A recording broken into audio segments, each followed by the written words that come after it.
പാക് മധ്യസ്ഥതയിൽ തെഹ്റാനിൽ തുടർന്ന ചർച്ചകൾക്ക് തിരിച്ചടിയായി പ്രകോപന പ്രസ്താവനകളുമായി യു.എസ്. President Donald Trump. ഇറാന്റെ പക്കലുള്ള സമ്പുഷ്ടീകരിച്ച യുറേനിയം അമേരിക്ക സ്വന്തമാക്കുമെന്നും ഹോർമുസിൽ ചുങ്കം ഏർപ്പെടുത്താൻ ഇറാനെ അനുവദിക്കില്ലെന്നും ട്രംപ് മുന്നറിയിപ്പ് നൽകി. ഒരു നിലയ്ക്കല്ലെങ്കിൽ മറ്റൊരു നിലയ്ക്ക് അമേരിക്ക ആഗ്രഹിക്കുന്നത് നടക്കണമെന്നും ട്രംപ് പറഞ്ഞു. എന്നാൽ ഹോർമുസിൽ ഇറാനുള്ള പരമാധികാരം ചോദ്യം ചെയ്യാൻ ആരെയും അനുവദിക്കില്ലെന്ന് IRGCയും വ്യക്തമാക്കി. പാകിസ്ഥാൻ സൈനിക മേധാവി അസിം മുനീർ ചർച്ചയ്ക്കായി തെഹ്റാനിലെത്തി. അതിനിടെ ആഗോള സമ്മർദ്ദത്തെ തുടർന്ന് ഇസ്രായേൽ വിട്ടയച്ച സന്നദ്ധ പ്രവർത്തകർ തുർക്കിയിൽ തിരിച്ചെത്തി.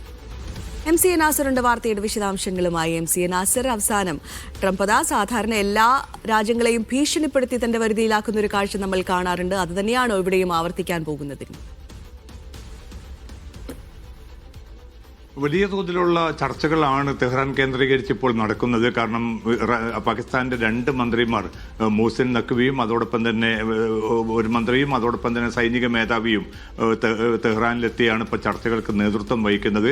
ചർച്ചയിൽ ഗണ്യമായിട്ടുള്ള പുരോഗതി ഉണ്ട് എന്നൊരു പ്രഖ്യാപനമാണ് ഏറ്റവും അവസാനമായിട്ട് US നേതൃത്വം തന്നെ വെളിപ്പെടുത്തുന്നത്. പക്ഷേ ആ ചർച്ച മുന്നോട്ട് പോകുന്നതിന്റെ ഘട്ടത്തിൽ തങ്ങളുടെ നിലപാടുകളിൽ മാറ്റമില്ല എന്നും താൻ എന്താണോ മുന്നോട്ട് വെച്ചത് അത് തന്നെ നടക്കണം എന്ന ഒരു വലിയ പിടിവാശിയാണ് ഇന്നലത്തെ ട്രംപിന്റെ പ്രതികരണത്തിലൂടെ വ്യക്തമാകുന്നത്. അതിൽ ഏറ്റവും പ്രകോപനപരമായിട്ടുള്ള ഒരു പ്രസ്താവന എന്നത് യുറേനിയം സമ്പുഷ്ടീകരണത്തിന്റെ കാര്യത്തിൽ ട്രംപ് നടത്തിയിരിക്കുന്ന വാക്കുകൾ തന്നെയാണ്. അദ്ദേഹം പറഞ്ഞിരിക്കുന്നത് സമ്പുഷ്ടീകരിച്ച യുറേനിയം ഒരു നിരക്കും ഇറാന്റെ കൈവശം വെക്കാൻ താൻ അനുവദിക്കുകയില്ല. അത് തീർച്ചയായിട്ടും തങ്ങൾക്ക് തന്നെ ലഭിക്കണം. ഒരുപക്ഷെ തങ്ങളത് നശിപ്പിച്ചേക്കാം, എങ്കിൽ പോലും അത് ഇറാന് വിട്ടുകൊടുക്കുന്ന പ്രശ്നമില്ല എന്ന ഒരു നിലപാടാണ് ഇപ്പോൾ ട്രംപ് അറിയിച്ചിരിക്കുന്നത്. അതോടൊപ്പം തന്നെയാണ് ഹോർമുസിന് മേൽ യാതൊരു വിധത്തിലുള്ള നിയന്ത്രണവും ഇറാന് നൽകാൻ താൻ ഉദ്ദേശിക്കുന്നില്ല.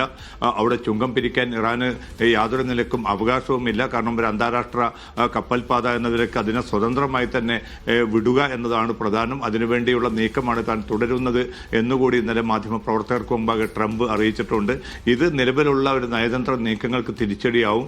കാരണം അത്തരം പിടിവാശികളിൽ നിന്നും വിട്ടുവീഴ്ചകളിലേക്ക് വരികയാണെങ്കിൽ മാത്രമേ ഈ ചർച്ച കൊണ്ട് പ്രസക്തിയുള്ളൂ എന്ന് നേരത്തെ തന്നെ ഇറാന്റെ രാഷ്ട്രീയ സൈനിക നേതൃത്വം ഒരുപോലെ വ്യക്തമാക്കിയതാണ്. അതുമാത്രമല്ല, ആദ്യം വേണ്ടത് യുദ്ധം പൂർണ്ണമായിട്ട് അവസാനിപ്പിക്കുക.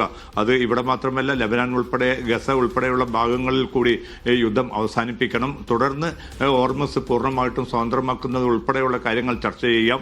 അതിനും പിന്നാലെ ഒരു ഘട്ടം ഘട്ടമായി മാത്രമാണ് ആണവ വിഷയം ഉൾപ്പെടെയുള്ള കാര്യങ്ങളിൽ ചർച്ചയ്ക്ക് സാധ്യതയുള്ളൂ എന്ന ഒരു നിലപാടിൽ തന്നെ ഇറാൻ ഉറച്ചു നിൽക്കുകയാണ്. അത് മാത്രമല്ല, തങ്ങളുടെ പ്രഖ്യാപിതമായിട്ടുള്ള പദ്ധതികളിൽ നീക്കങ്ങളിൽ രാജ്യത്തിന്റെ താല്പര്യങ്ങൾ ഹനിച്ചുകൊണ്ടുള്ള ഒരു ഒത്തുതീർപ്പിനും തങ്ങൾ ഒരുക്കമല്ല.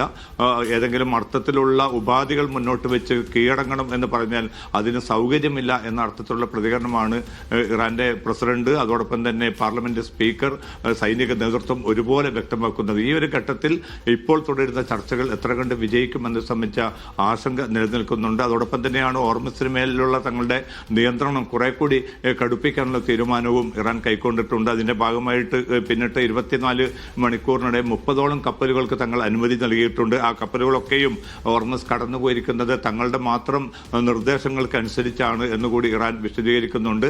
അതോടൊപ്പം തുടർന്ന് ഉള്ള നീക്കങ്ങളിലും ഈ മേഖലയിൽ ഒരു നിലയ്ക്കും മറ്റേതെങ്കിലും രാജ്യങ്ങൾക്കുമായിട്ട് പങ്കുചേർന്നുകൊണ്ടുള്ള ഒരു സുരക്ഷ ഉറപ്പുവരുത്താനല്ല തങ്ങൾ ഉദ്ദേശിക്കുന്നത്.